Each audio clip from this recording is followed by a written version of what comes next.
Bukas pa ang Valentine's Day pero full of love na ang media conference kanina ng upcoming rom-com movie na Everything About My Wife. Ang mga bida at real-life couple na sina Dennis Trillo at Jeneline Mercado nag-share pa ng wisdom about love. Yan ang chika ni Aubrey Carampel. Valentine's feels ang media conference ng Everything About My Wife na pinagbibidahan ni na Ultimate Star Jeneline Mercado at Kapuso Drama King Dennis Trillo at ang makaka-love triangle nilang si Sam Milby. Ang Everything About My Wife na collaboration ng Creation Studios at GMA Pictures, perfect post-Valentine's movie nga raw dahil puno ng life and love lessons. Kung paano ka sumasaya sa pag-ibig, paano ka na-fall in love, paano mo nasusurvive yung isang relasyon. Malalaman mo dito yung roller coaster ride ng human emotion na sa tingin ko talagang makaka-relate ang bawat isa. Lahat naman tayo may pinagdadaanan at nag-heal. So I think maraming makaka-relate talaga. Sometimes you just focus so much on what you need and what like on yourself, but love is sacrifice. Love is not about you, it's about the other person.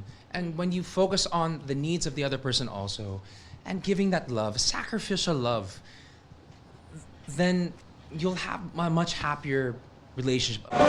Jen Karuhatan, will you be my wife?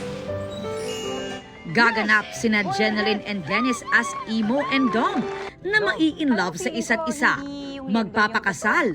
Hindi tama Nine! Bakit ba kasi ngayon nagva-vacuum? Nagmi-meeting ako. Pero nang magkaproblema ang pagsasama, magiging on the rocks na ang marriage. But in real life, malayo raw ang Den-Jen sa kanilang mga karakter dahil happy and strong ang kanilang married life. Ang sikreto raw, you should know everything about your wife and vice versa. Napaka-importante ng communication. Kung ano yung mga nagiging pinagdadaanan nyo, mga nagiging problema ninyo, uupuan nyo talaga. Uupuan. Kayong dalawa talaga yung magkakaintindihan. Pagsasabi ng totoo, kasi feeling ko, pagka nagsabi ka naman ng totoo, di mo na tinago yung totoo, hindi ka na magkakamali eh, di ba? Pinaka-importante siguro maging transparent sa lahat ng mga ginagawa mo, kung saan ka pupunta, anong gagawin mo. Kailangan malaman lahat yun ng asawa mo. Ganun din sa akin, kailangan malaman ko lahat tungkol sa kanya para mas maintindihan ko siya. Si Sam na inspire nga raw sa Kapuso couple. Peaceful. and their relationship, hindi parang nakakaingit yung kahit magkasama sa work, kahit magkasama, I mean, most people like to separate yung dalawang buhay, work and personal life. But they're able to do it so well. Ibang-iba na rin daw ang working dynamics nila ngayong mag-asawa na sila at mayroon ng mga anak. Iba yung maturity naming dalawa ngayon dahil mas... Kasi noon, konting kibot, nag-aaway na kami, yung gano'n. Mapatingin lang siya sa iba, nagagalit na ako, yung gano'n. Medyo, immature talaga. Oo, sobra. At hindi, bata, pareho kami. Tapos, gusto namin maging role model syempre sa mga anak namin. Gusto namin makita nila na ganito dapat,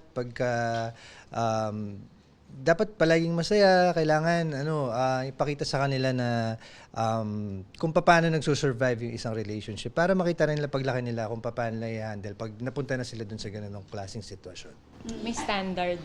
Bukas, working Valentine's Day sila sa Cebu. Magkakaroon sila ng mall shows habang showing naman ang pelikula in cinemas sa February 26. Aubrey Carampel, updated showbiz happening.